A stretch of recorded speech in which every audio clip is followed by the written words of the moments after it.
Oi, galera! Hoje a gente vai falar sobre divisão do espaço cênico.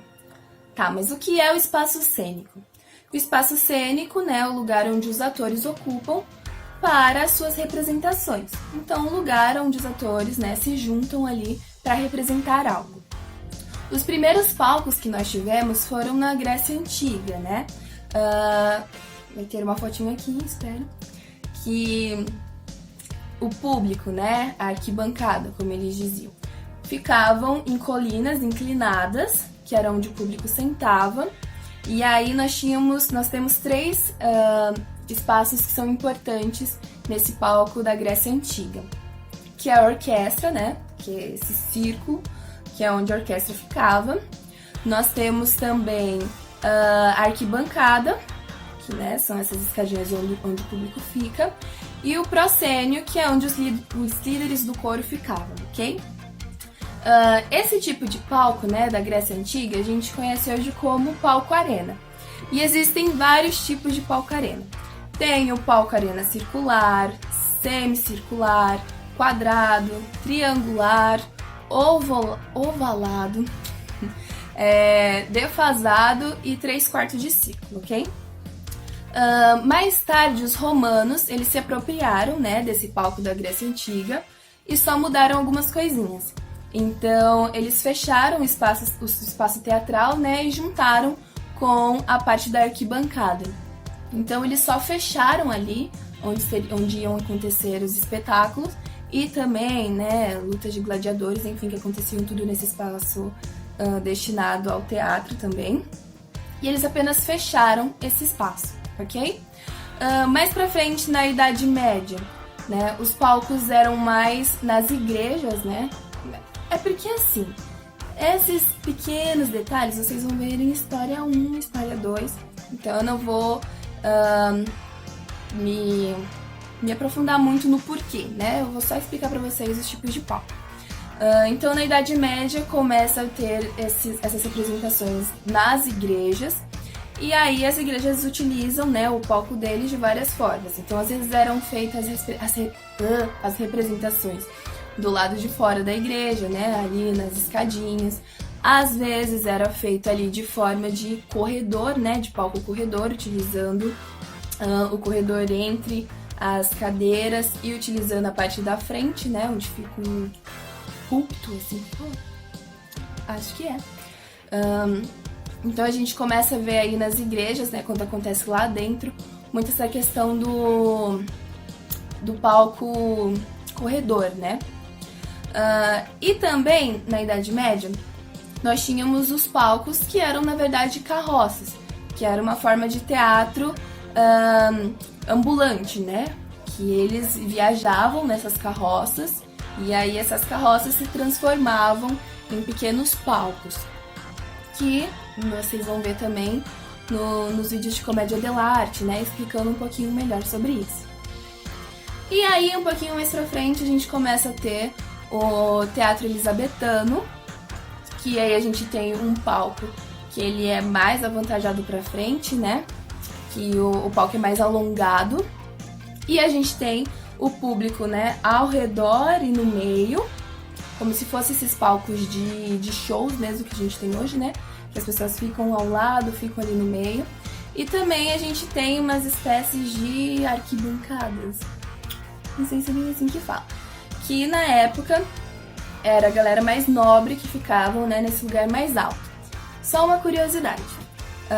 Os teatros nessa época eles eram iluminados com lampiões ou com velas. E essas velas ficavam nessa parte de cima. Então quem ficava nessa parte de baixo, né, que era o público mais pobre, eles ficavam ali, não ficavam cobertos, né, nessa parte onde os nobres ficavam, porque essas velas derretiam e aí caíam na roupa, então sujavam a galera. Então por isso que era separado isso. O pessoal que era mais pobre ficava ali embaixo, que daí podia se sujar, enfim. E a galera que era mais nobre ficava ali nas suas arquibancadinhas, né? Tranquilo, sem se sujar, longe da galera pobre. Um pouco mais pra frente, né, na Itália, surge o palco italiano, que é o palco mais utilizado hoje. E o palco italiano, ele pode ser, na verdade, onde o público fica, pode ser modificado. Então a gente tem um palco italiano que é mais retangular, que é semicircular, que é em formato de ferradura, e a gente tem um palco italiano misto também.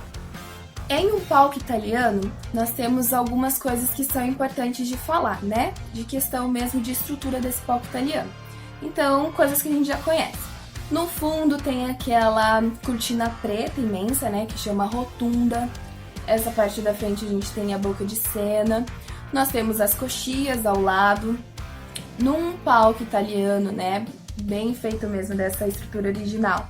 Nós temos 2 ou 3 cortinas que separam as entradas e saídas, tá, dos personagens. E o chão do palco italiano, a gente conta 9 áreas importantes, tá? Que é esquerda alta, média e baixa, central alta, média e baixa, direita alta, média e baixa. Uma coisa importante de falar do palco italiano é que a gente nunca conta direita e esquerda de acordo com a nossa visão de ator no palco. A gente sempre fala direita e esquerda de acordo com a visão do público, tá? Então, se eu estou num palco italiano, essa é a minha esquerda, essa é a minha direita, tá? É sempre o contrário.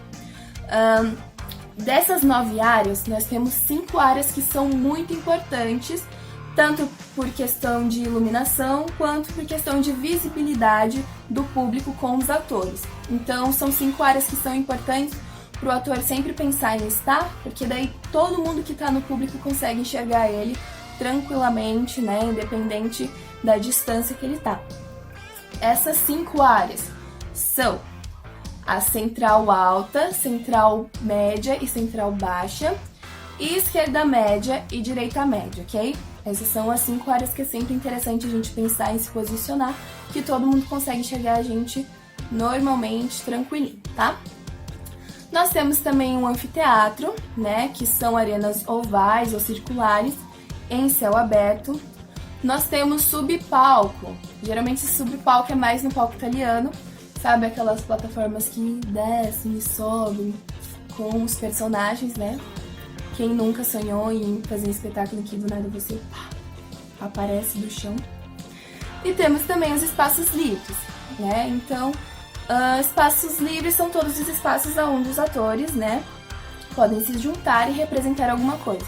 Então, na rua, no ônibus, no trem, na padaria, enfim, todos os espaços que são livres que eles podem se organizar para apresentar, ok? Esses são os espaços cênicos que nós temos. É muito legal a gente pensar no nosso espaço cênico, né, de acordo com o nosso espetáculo, de acordo com o que nós queremos fazer, né, porque é legal pensar um pouco nessa visão do público, né? Como vocês viram, cada tipo de palco tem uma visão diferente. E às vezes, de acordo com onde o público está posicionado, ele vai ter uma visão diferente também do que está sendo feito.